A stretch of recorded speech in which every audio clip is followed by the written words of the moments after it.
بسم اللہ الرحمن الرحیم۔ السلام علیکم ناظرین، ابتدا کے ساتھ میں ہوں آپ کا میزبان صبوح سید۔ ناظرین، ہماری ہمیشہ یہ کوشش ہوتی ہے کہ ہم معاشرے کے اندر اپنی زندگیوں میں کوئی ایسا کام ضرور کریں جس سے ہمیں اطمینان قلب حاصل ہو، اور ہم ایسا کام ضرور کرتے ہوئے گزریں کہ آنے والی تاریخ، آنے والا دور اور آنے والی نسلیں ان کو فائدہ بھی ہو اور وہ ہمیں یاد بھی رکھیں۔ ہمارے معاشرے کے اندر ایسے بے شمار لوگ ہیں جو خیر کا کام انتہائی کثرت کے ساتھ کرتے ہیں۔ ان کی وجہ سے اس معاشرے میں علم کے، ادب کے، محبتوں کے چراغ روشن ہیں، اور انہوں نے اپنے کاموں سے ایسے دیے روشن کیے ہیں کہ جن کی روشنی کی وجہ سے ہمارا معاشرہ منور ہے۔ بدقسمتی کے ساتھ ہم آئے روز ایسے موضوعات کو زیادہ زیر بحث لاتے ہیں جس سے سوسائٹی میں انتشار اور افتراق پیدا ہوتا ہے، لیکن ہم ان موضوعات پر بہت کم گفتگو کرتے ہیں جس سے ہمارے اندر موٹیویشن پیدا ہو، ہمارے اندر ایسے جذبات پیدا ہوں کہ ہم معاشرے میں خیر کے کاموں کی طرف لوگوں کی توجہ زیادہ سے زیادہ کروائیں۔ پاکستان دنیا کے ان ممالک میں صف اول میں کھڑا ہے جہاں پر سب سے زیادہ ویلفیئر کے کام کیے جاتے ہیں، جہاں پر لوگ سب سے زیادہ صدقات اور زکوٰۃ دیتے ہیں، جہاں پر لوگ سب سے زیادہ خیرات کرتے ہیں۔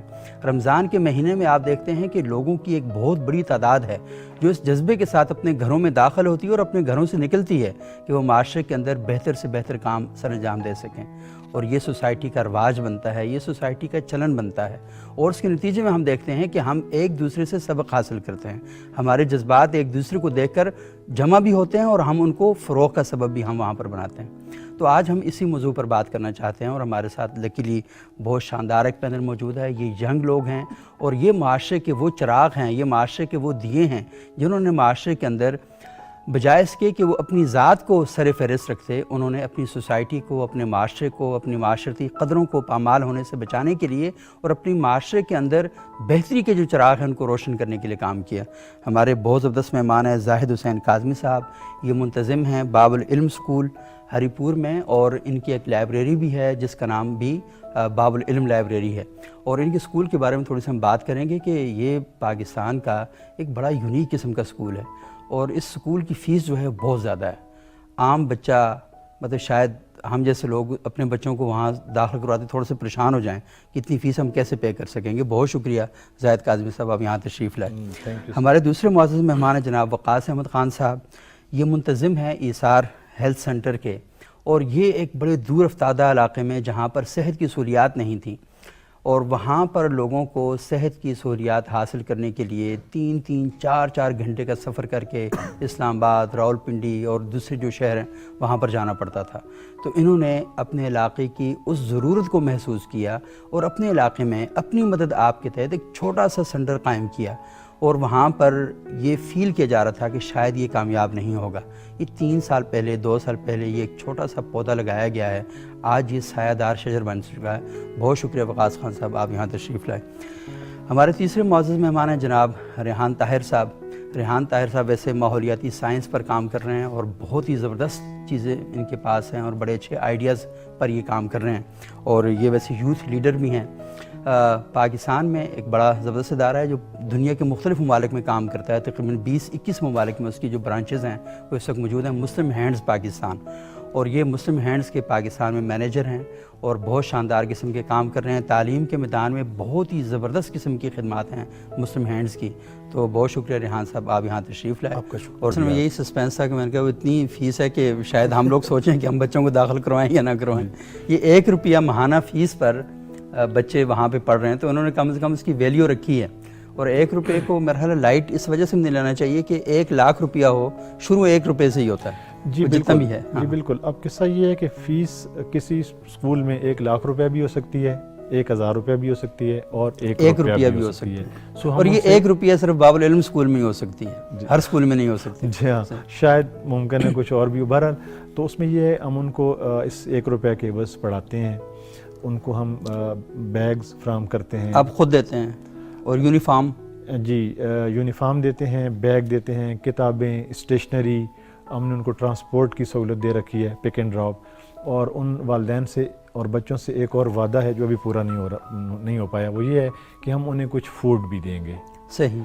تو اس طرح کا ایک سلسلہ ہے. اور کیونکہ جب ہم نے آغاز کیا کوئی 5 برس پہلے، 5 سال ہو گئے ہیں 50 بچوں اور 2 کلاسوں کے ساتھ، تو اب 5 برس کے بعد وہ بچے 5ویں تک پہنچ گئے ہیں. ہر سال کلاس اوپر جاتی ہے اور نئے بچے آتے ہیں، اور ان کی تعداد اب کوئی 150 سے کہیں زیادہ ہو گئی ہے. صحیح. اچھا، بچوں اور بچیوں کی. صحیح. اچھا، یہ بہت ہی شاندار کام ہے. میں تھوڑا سا آپ سے جانوں گا کہ اس میں رکاوٹیں کیا ہیں، کہاں آپ کو مسائل پیش آ رہے ہیں. لیکن تعلیم کے ساتھ صحت کا شعبہ بھی بڑا اہم ہے، اور کسی بھی اچھے معاشرے میں ہم دیکھتے ہیں کہ تعلیم اور صحت دونوں مل کے چلتے ہیں تو پھر ایک صحت مند معاشرہ جو ہے وہ جنم لیتا ہے. اچھا زاہد کاظمی صاحب، آپ نے بتایا کہ کس طریقے سے آپ نے باب العلم اسکول کی بنیاد رکھی، باب العلم لائبریری آپ نے وہاں پر قائم کیا، آپ نے پبلشنگ کا کام شروع کیا، اور پاکستان کی جو ہسٹری ہے اور پاکستان کے وہ لوگ جو اس وقت ہمارے درمیان موجود ہیں انہیں ڈاکومنٹ نہیں کیا گیا، اس کا کام بھی آپ کر رہے ہیں. مجھے صرف یہ بات بتائیں کہ جب بھی ہم کوئی اچھا کام کر رہے ہیں، ہم کو شیطانی کا کام کریں نا، سوری فار دس ورڈ، لیکن یہ نا کہ عموماً ہوتا ہے نا کہ ہم کوئی شرارت کا کام کریں تو سارے دوست اکٹھے ہو جاتے ہیں، آؤ یار چلتے ہیں جا کے یہ کرتے ہیں وہ کرتے ہیں. لیکن جب خیر کا کوئی کام کریں نا تو پھر اس وقت ہمیں دوستوں کی یار کیا دماغ خراب ہو گئے، کن کاموں میں پڑے ہوئے، وہ نہیں ہو سکے گا، یہ ہفتے کا شوق ہے، یہ اگلے ہفتے ٹھنڈا پڑ جائے گا، یہ ہم جانتے ہیں ہم اس کو، یہ وہ. تو ہر بندہ آپ کو ڈی ٹریک کرتا ہے، ڈس اپوائنٹمنٹ جو ہے وہ پھیلانے کی کوشش کرتا ہے، آپ کو مایوس کر دیتا ہے. لیکن یہ جو دیکھیں، ایک تو یہ نا کہ وہ کام میں جو تکلیفیں ہیں کہ جو ذہنی طور پر جو فکری بنیادوں پر نا آپ کو ڈسٹرب کرنے کی کوشش کی جاتی ہے، تو کیا ایسا کوئی چیزیں آپ کے ساتھ پیش آئیں، اور پیش آئیں تو نکلے کیسے وہاں سے؟ سبق بھائی ایسا ہے کہ مجھے میری سوچی سمجھی رائے یہ ہے کہ میرا جو دنیا میں سب سے بڑا اثاثہ ہے وہ میرے دوست ہیں. واہ. اور میں اس کو خدا کی سب سے بڑی نعمت سمجھتا ہوں. صحیح. کوئی بھی کام آپ کریں اس میں یقیناً کبھی بھی جو زندگی کی شرح ہے وہ کوئی بہت ہموار نہیں ہوتی، تو اس میں اونچ نیچ اور رکاوٹیں اور یہ ساری چیزیں ہوتی ہیں. یہ بالکل ایک زندگی کا ایک حصہ ہوتا ہے. میرا یہ اس بات پہ بھی یقین ہے کہ کوئی کام اتنا آسان بھی نہیں ہوتا، مگر اگر آپ مستقل مزاجی کے ساتھ کرتے رہیں تو ناممکن چیزیں بھی ممکن ہو سکتی ہیں، اور مشکل چیزیں تو یقیناً آسان ہو سکتی ہیں.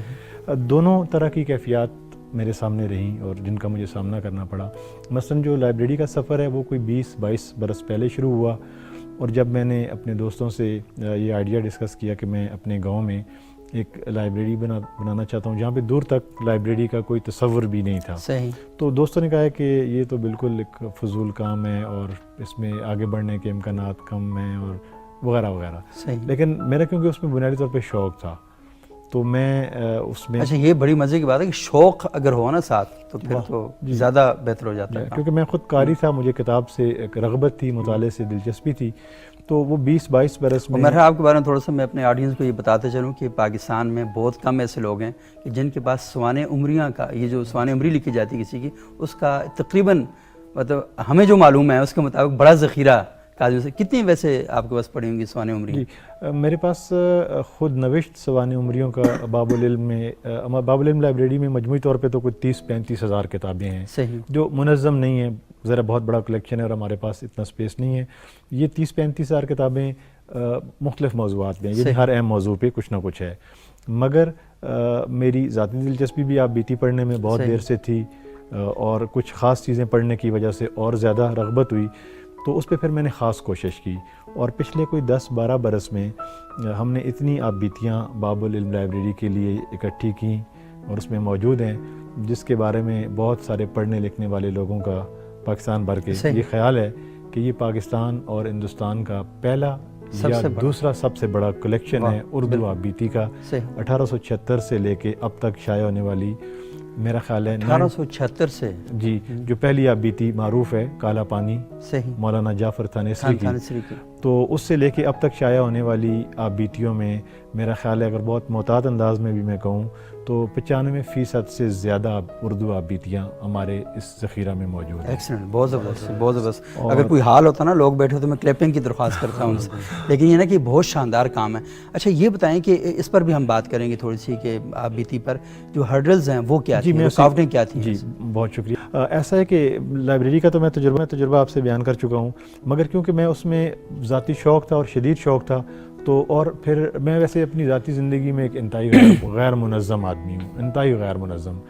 اور میری زندگی میں جیسے آپ نے زلفیں تو بڑی شاندار طریقے سے سواری ہوئی ہیں یہ میں تو ان کو آپ نظم میں لا چکے ہیں. نہیں میں تو بکھیر کے رکھتا ہوں یہ نثر میں تو کیونکہ دلچسپی کا عنصر ہو تو پھر چیزیں آپ کر سکتے ہیں. صحیح. تو اس میں مستقل مزاجی میں سمجھتا ہوں کہ اس کو میں واحد ہتھیار، پتہ نہیں لفظ درست ہے یا نہیں، مگر عنصر میں کہوں گا کہ مستقل مزاجی شاید واحد عنصر ہے جس کے نتیجے میں آپ زیادہ مشکل کام بھی کر سکتے ہیں. یہ صحیح بات. کیونکہ لائبریری والے منصوبے میں یہ میرا تجربہ رہا ہے.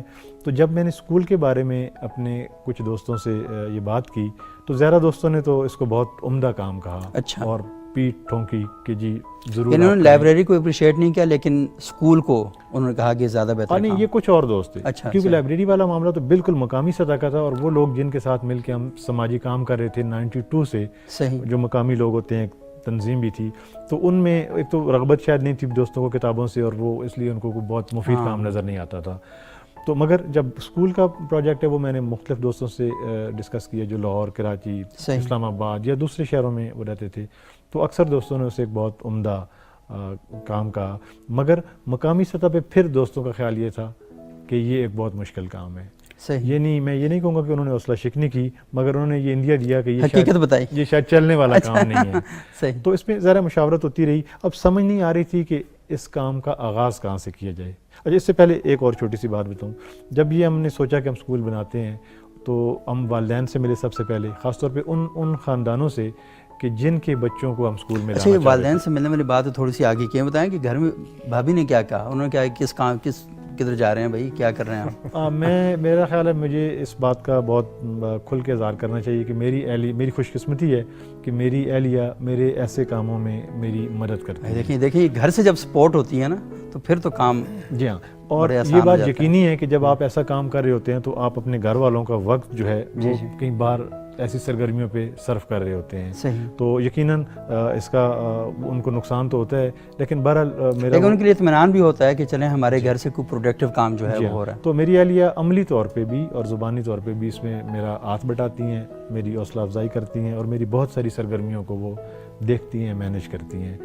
تو جب ہم ان والدین سے ملے جن کے بچے تھے وہ اسٹریٹ چلڈرن گلیوں میں گھوم رہے تھے، تو ہم نے کہا کہ آپ بچوں کو بھیجیں. اس میں بھی مختلف طرح کی آراء لوگوں کی سامنے آئی. کسی نے کہا جی، ہم نے کہا کہ ہم ان سے فیس بھی بہت تھوڑی لیں گے اور ان کی ساری ضروریات پوری کرنے کی کوشش کریں گے، یہ وعدہ ہم آپ سے کرتے ہیں.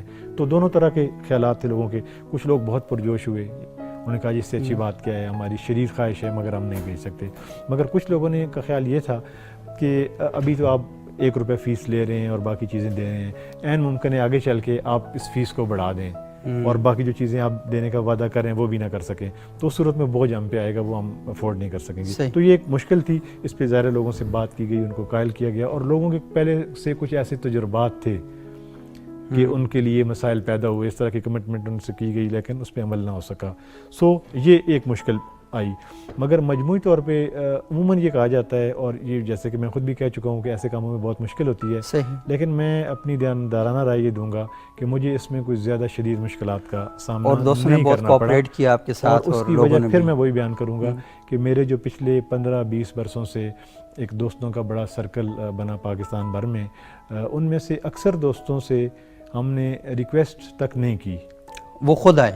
انہیں خبر ملی، انہیں پتہ چلا، وہ باخبر تھے، تو انہوں نے آگے بڑھ کے کہا ہے کہ ہم بتائیں ہم کیا کریں. صحیح. تو اس اچھا، یہ بڑا امپورٹنٹ رول ہوتا ہے کہ جب آپ خود لیڈ کرتے ہیں، کہ اچھے کام کرنے کی خواہشات تو ہر دل میں پنپ رہی ہوتی ہیں. ہم کہہ رہے ہوتے ہیں کہ ہمیں اچھا کام کرنا چاہیے، لیکن پلیٹ فارم بنانا، لیڈ کرنا، جب آپ لیڈ کرتے ہیں تو سفر خود بخود لوگ آپ کے ساتھ آگے چلتے رہتے ہیں.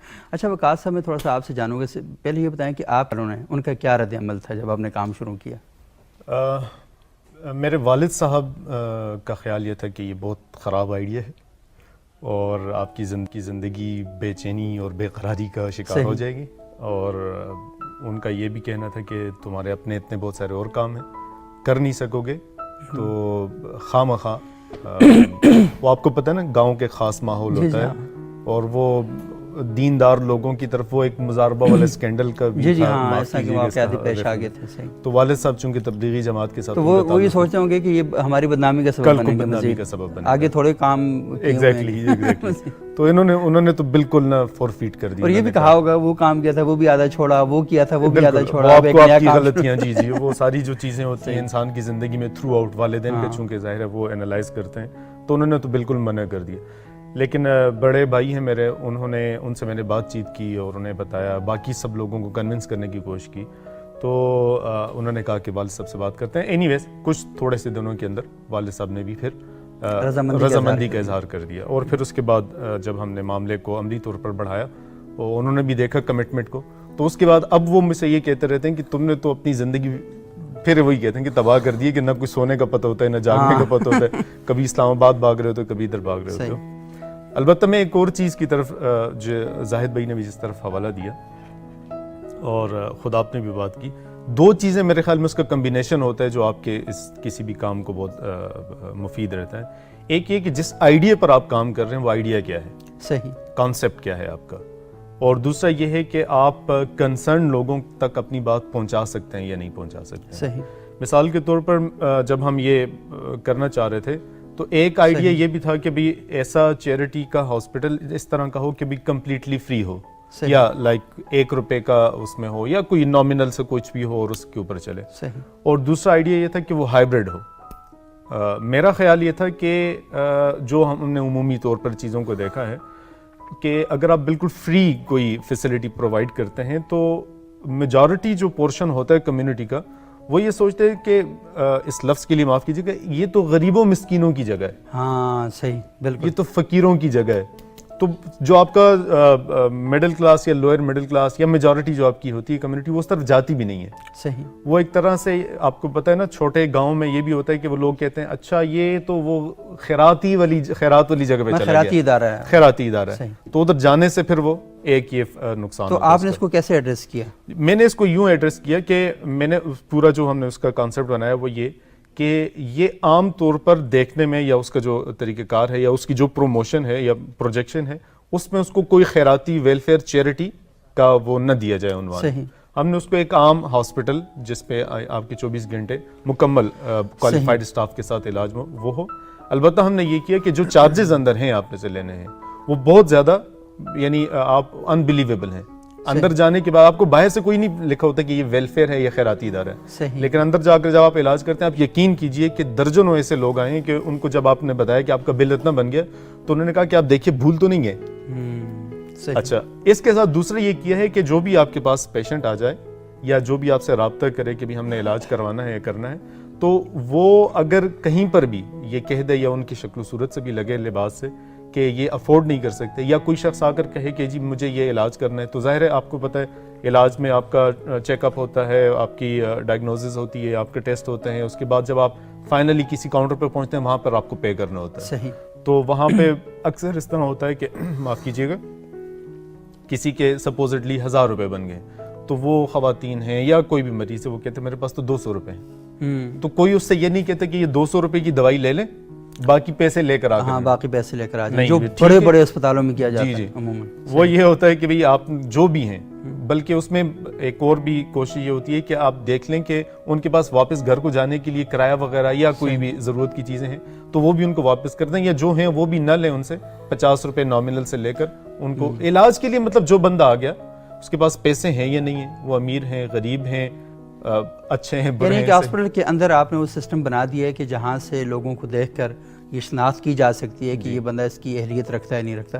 اور بعض اوقات یہ بھی ہوتا ہے کہ ایک ہی ٹائم پر ایک مالدار آدمی بھی اسپتال میں وہاں پر داخل ہے اور وہ کیا کرتا ہے کہ وہ خود کہتا ہے یار فلانے مریض کی نا میری طرف سے پیمنٹ کرتے ہیں. سوری میں آپ کی بات، وہ ہائبرڈ سسٹم میں یہی فائدہ ہو رہا ہے کہ اب وہ سسٹینیبل ہے. صحیح. کہ آپ کو مسلسل اس کے اوپر نا، تو مسلسل چیریٹی یا جو بھی ڈونیشن ہے اس کے اوپر لگانے کے بجائے اب آپ کے ہمارے پاس کیا ہو رہا ہے، مثال کے طور پر پچھلے پورے 5-6 مہینے میں ہم نے 15 پروجیکٹس پانی کے کیے ہیں.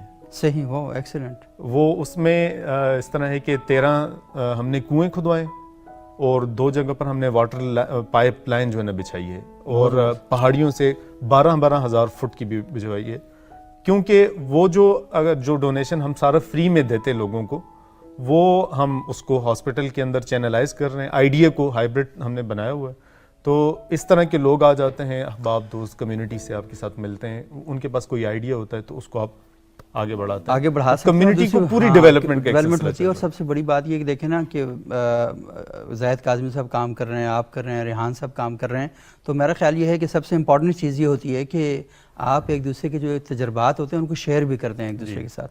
اور یہ بہت امپورٹنٹ ہے کہ آپ نے جو اپنے تجربات ہیں ان کو جب ایک جگہ پول کرتے ہیں تو آپ زیادہ بہتر, بجائے اس کی کہ آپ تجربہ کر کے کوئی غلطیاں کریں تو آپ ایک پرفیکٹ سسٹم کو لے کر آ جاتے ہیں. کسی اور نے تجربے کر کے غلطیاں کر کے ایک چیز کو بہتر کیا ہوا ہے تو آپ اس کو لے کے آگے چل سکتے ہیں. اچھا ریحان صاحب, آپ تھوڑا سا مجھے یہ بات بتائیں کہ مسلم ہینڈ آپ نے بتایا کہ سپورٹس اس کو ڈیولپمنٹ کے لیے استعمال کر رہا ہے, جو اسکول آف ایکسلنس ہیں آپ کے وہ بہت زیادہ بنے ہوئے ہیں.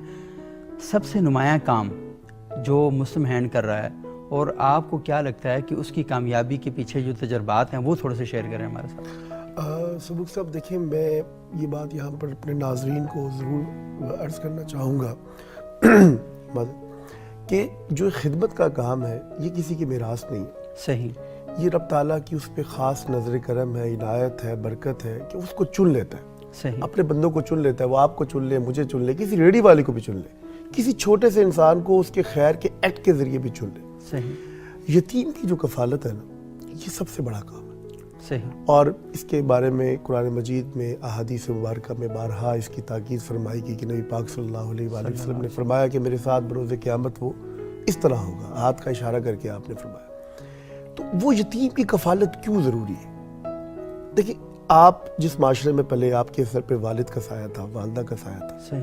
کسی کے سر پہ اٹھ جاتا ہے, کچھ دیر کے بعد اٹھ جاتا ہے. لیکن ایک بچہ جو بچپن میں ان دونوں چیزوں سے محروم ہو جائے, نہ اس کی تربیت کے لیے کوئی ہو, نہ اس کی تعلیم کے لیے کوئی ہو, نہ اس کی نشو و نما کے لیے کوئی ہو, نہ ہی کوئی اس کے خوشی اور غم کے پہلوؤں کو جو ہے سیلیبریٹ کرنے والا ہو, وہاں یہ ادارے, وہاں مسلم ہینڈز, وہاں ہم جیسے جتنے بھی لوگ پاکستان میں کام کر رہے ہیں, اس بچے کی دکھ کا مداوع کریں, اس کی باہوں میں باہیں پکڑ کے اس کو اس ادارے کی طرف لے جائیں کہ آئیں اور آ کر یہاں پر ایک اچھی تعلیم حاصل کریں. صحیح. اور جب یہ فکر, جب یہ سوچ آپ دیکھتے ہیں تو میں یقین مانے یہ اکثر بات کہتا ہوں کہ آج پوری دنیا کے اتنے ملکوں میں ہم جو کام کر رہے ہیں, جس میں بہت بڑی تعداد مسلم کمیونٹی کی ہے, جو ہماری صرف انہی کاوشوں کی بنیاد پہ بغیر دیکھے ہمیں ایک چٹ پہ ایک سائن کر کے دے دیتی ہے. دیکھیں, ہمیں کوئی بندہ اگر کوئی ڈونیشن دیتا ہے, صحیح, اس کے پیچھے ایک ٹرسٹ ہے, اس کے پیچھے اس کی اعتماد ہے کہ یہ خیر والے لوگ جو سچائی کی بنیاد پہ. آج سری لنکا کے اندر دیکھیں ہمارا جو وین ہے, ہم نے سوچا کہ ہم اگر تقسیم, دیکھیں انٹرنیشنل آرگنائزیشنز میں مسلم ہینڈز کا ایک بڑا نمایاں مقام ہے اور پاکستان کی نمائندگی, ہم چاہتے تو ہم تقسیم در تقسیم کے عمل کو لے کے چلتے. ہم نے پروجیکٹ ڈیولپ کیے. آج جو سوڈان کا سب سے بڑا یتیم بچوں کا ادارہ ہے وہ مسلم ہینڈز کا ہے. اچھا. آج مالی کا, نائجر کا سب سے بڑا یتیم بچوں کا ادارہ ہے وہ مسلم ہینڈز کا ہے.